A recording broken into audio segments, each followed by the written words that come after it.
lost my mind. Stepping out of the station, a figure caught my eye, and I instinctively halted in my tracks. There stood Elizabeth, my ex-wife whom I had parted ways with a decade ago. As she saw me, a smile spread across her face, and she waved. I cautiously approached her, glancing around. "Why are you here?"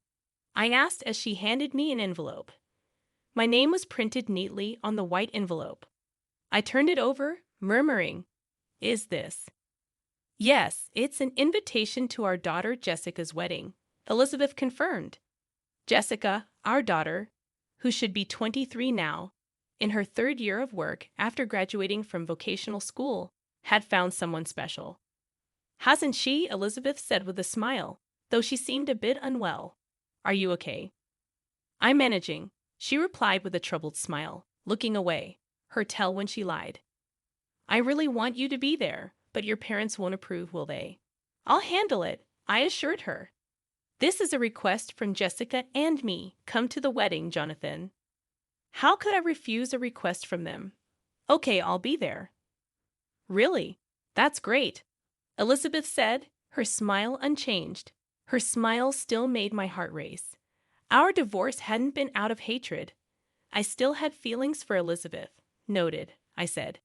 "Take care of yourself." "Thank you, you too." She disappeared into the crowd, leaving me with the invitation in my hand. Continuing on my way home, I thought about my daughter's upcoming wedding. Jessica, whom Elizabeth and I had cherished and raised together. What kind of person had she chosen? Someone kind and dependable who would love her a lot, no doubt. The thought warmed my heart. A week later, my ex-wife Elizabeth passed away due to illness. As I waited for the mourning period to pass, it coincided with the originally planned wedding date for Jessica. I attended the wedding ceremony as intended. However, upon entering the venue, I was met with an angry shout from my father-in-law. He stormed towards me, his face red with rage, and grabbed me by the collar. "What the heck are you doing here?" he bellowed. "Long time no see, Mr. Johnson. You dare show up here so casually? Know your place. Today is Jessica's wedding." "I've been properly invited," I replied, trying to remain calm. "Shut up! A low life like you shouldn't keep bothering Jessica," he snapped back. The confrontation escalated. Elizabeth's parents, who were proud business owners, had always opposed my marriage to Elizabeth due to my orphan status and home-based work. "Mr. Miller, I hope you brought a proper gift," someone chimed in. "Of course, but this is for the bride and groom, not for you." "I'll present it later," I replied. "What? A bottom feeder like you can only afford a friend's gift amount?" My father-in-law burst into a loud, vulgar laugh. Just then, Jessica emerged from the dressing room, beaming with joy. "You came? Mom said you'd definitely come," she exclaimed happily upon seeing me. "Of course, I wouldn't miss my beloved daughter's wedding," I replied. "Stay away from Jessica, you low-life," my father-in-law intervened, stepping between us. "What's the problem, Mr. Johnson? Jessica was waiting for me, right?" I tried to reason with him. "Move aside, Grandpa. You shouldn't call such a man your father. He'd abandoned you and Elizabeth, he accused me."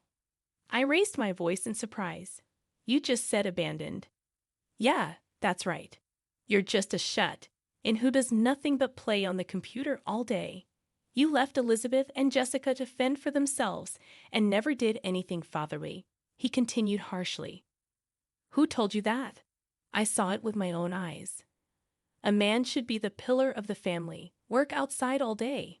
You never did that," he accused, his words cutting deep. He began a long-winded, outdated lecture, and I could feel my patience snapping. "Let's ask Jessica," I interjected. "Was I such a negligent father?" "No way. You always worked from home, took care of Mom when she was sick, took us to aquariums and zoos on days off, and celebrated anniversaries at our favorite restaurant. You were the best parents," Jessica affirmed. "That's right, Mr. Johnson." My daughter's words struck a nerve with my father-in-law, his face turning red with fury.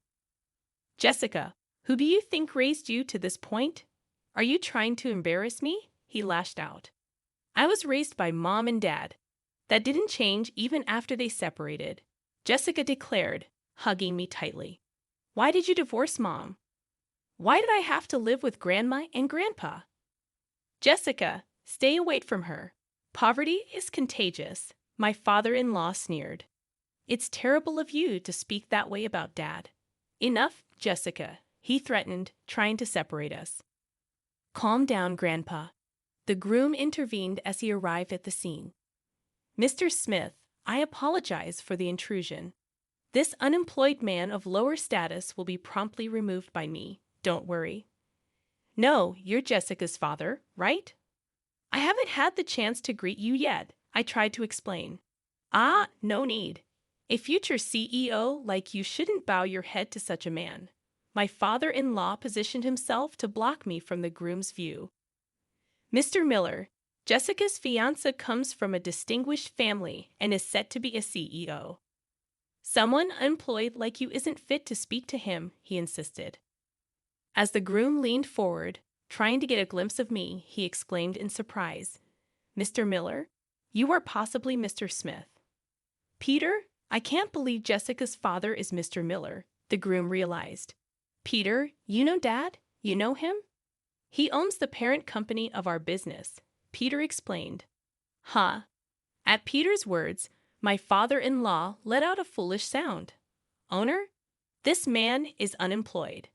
I've mentioned several times that I am the president of a company that operates without an office.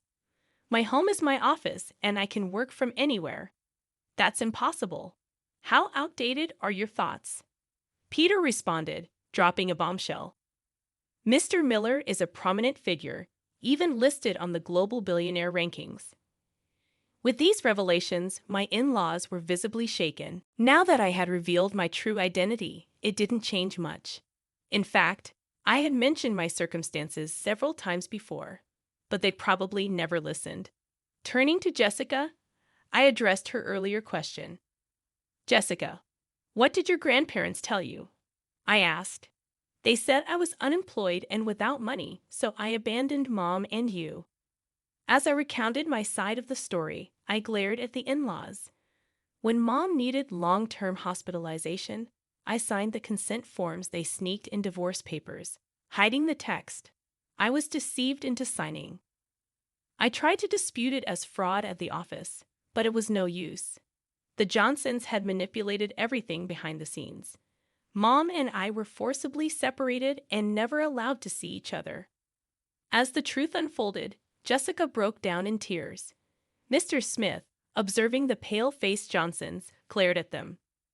How could you misunderstand Mr. Miller, insult him, and make my beloved Jessica so sad? He demanded. I didn't know. I had no idea Mr. Miller was such an incredible man, stammered my father-in-law. That's right. If we knew you had money, we would have, began my mother-in-law, but Mr. Smith cut her off. Money, that's all you think about, ignorant old folks. Don't think you'll get away with this, Mr. Smith declared, making a phone call. It's me. Yes, cancel the investment in Johnson Commerce immediately, Mr. Smith instructed. Do what? My father-in-law pleaded. Mr. Smith, please, not that, my mother-in-law added. After a few more calls, Mr. Smith looked at the Johnsons with disdain. Your small company's pride. I'll crush it right now. But it won't even come close to the pain Jessica and Mr. Miller have endured. I'm sorry, he said firmly. Here, I admit it, Mr. Miller. No, Lord Miller, you're a respectable father, my father-in-law conceded. That's right. You have money. You can help us, my mother-in-law chimed in. Security, please escort these people out, Mr. Smith commanded. Security officers promptly escorted the Johnsons away. My mother-in-law screamed about money until the end. Suddenly, my father-in-law became very submissive towards me.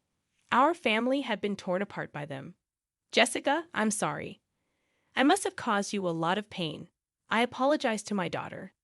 No, not at all. You know, Dad, I think Mom knew that this would happen at my wedding with you and Peter, Jessica said with a laugh.